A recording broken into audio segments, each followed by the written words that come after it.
is Hendo, and we back talking sports. So, I haven't did a live in a day or two, so I guess I got quite a bit to talk about. Um,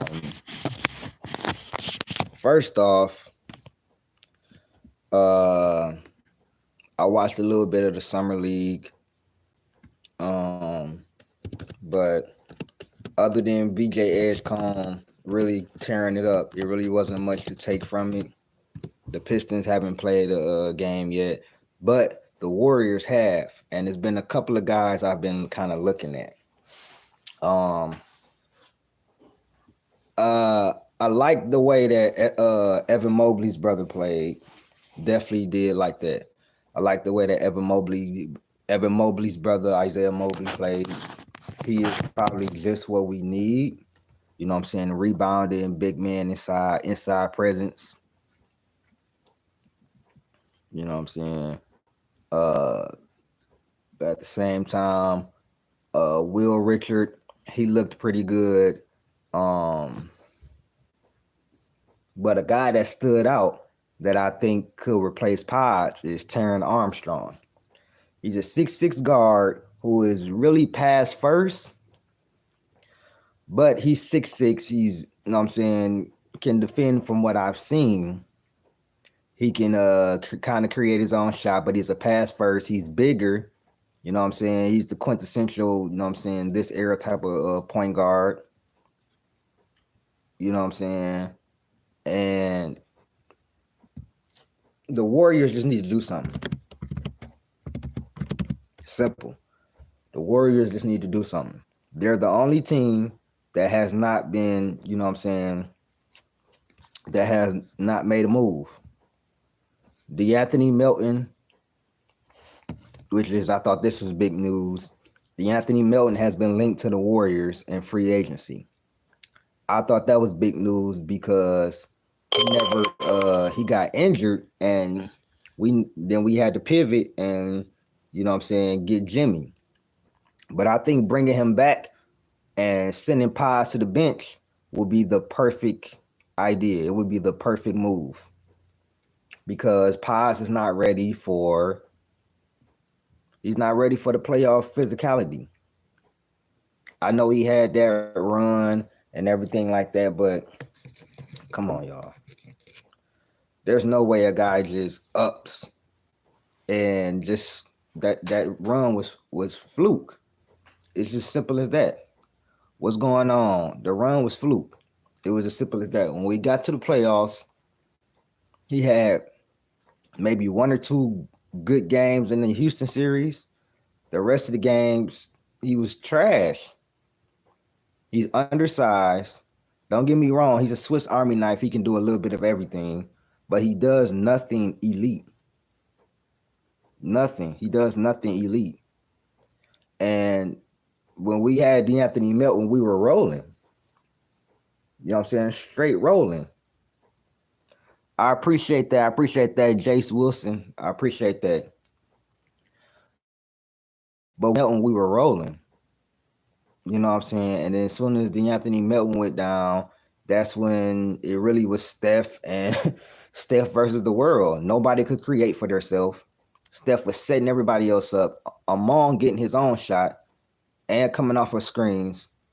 Then here comes Jimmy Butler, another guy who can create for others and for himself consistently. Paz is way too inconsistent. I think Steve Kerr think he's better than what he really is, bro. For you to be playing Paz 38, 39 minutes in games where he only has 4 points, but you will give Jonathan Kuminga multiple DMPs. Okay, we get it. Greetings, Conquer them. What's up? It's been a while. This is my thing. We get it. Jonathan Kuminga is not the perfect fit with Steph Curry. But are you choosing fit over production? Because Pods, if you think Pods is a great fit, he still hasn't produced. What are you talking about, bro? Bro, come on, man. Y'all coming out here with some weird shit. But he's not been consistent. Him and Moody were awful in that Minnesota series. You know who was really good? Jonathan Kuminga. Now, with me saying this, I'm not saying we should pay Jonathan Kuminga no fucking $30 million. That's not what I'm saying. What I'm saying is Jonathan Kuminga was our best young player last year. If we can at least trade him for something, you know what I'm saying, that's cool. You know what I'm saying? But I'm just being real. You feel me? Like at least second or third, a backup at best. I'm just keeping it real with you. He's not a starting point guard in this league. I'm just being real. There's rookies right now that's better than him.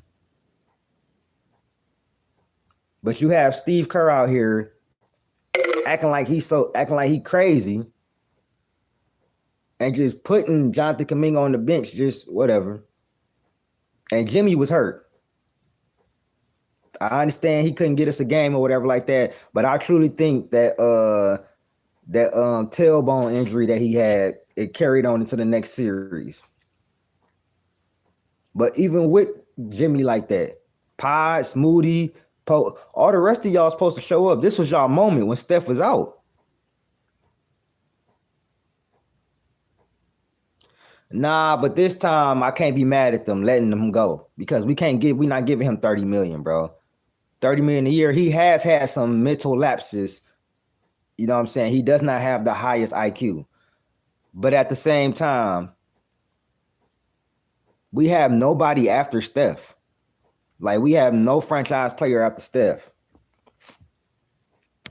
So, Warrior fans, I hope you are ready for the early 2000s years again.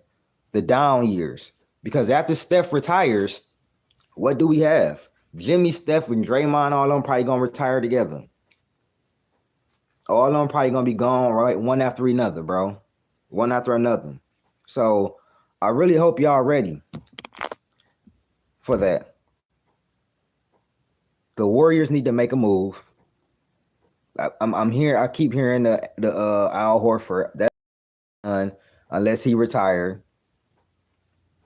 I'm hearing we getting the eye on Malcolm Brogdon. That's a good move. Malcolm Brogdon, that's a good move. DeAnthony Melton, that's a good move. Being able to get both of them. You know, Malcolm Brogdon can come off the bench and DeAnthony Melton or one or the other. Those are starting point guards in the league. 1, 2, however you want to put it. Now, before I get out of here, the Detroit Pistons put their summer league roster out. The Dennis Schroeder sign and trade. We got that for I think if I'm not mistaken, a second round. We gave up a second round pick for a TPE.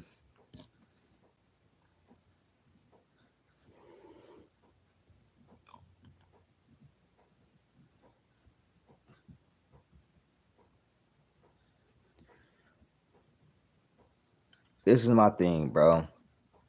A lot of people think like losing TAJ, I'm not really worried about that. That's what we got Duncan Robinson for. So you replaced him. Then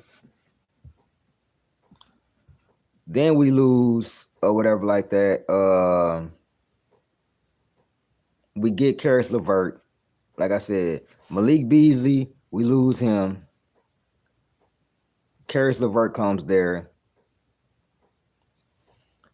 And I think we drafted well. Chaz Lanier will have to take Malik Beasley's spot. It's as simple as that.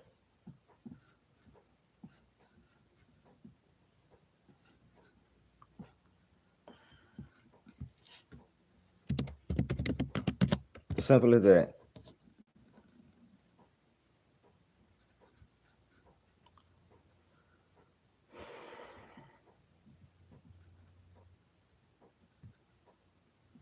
So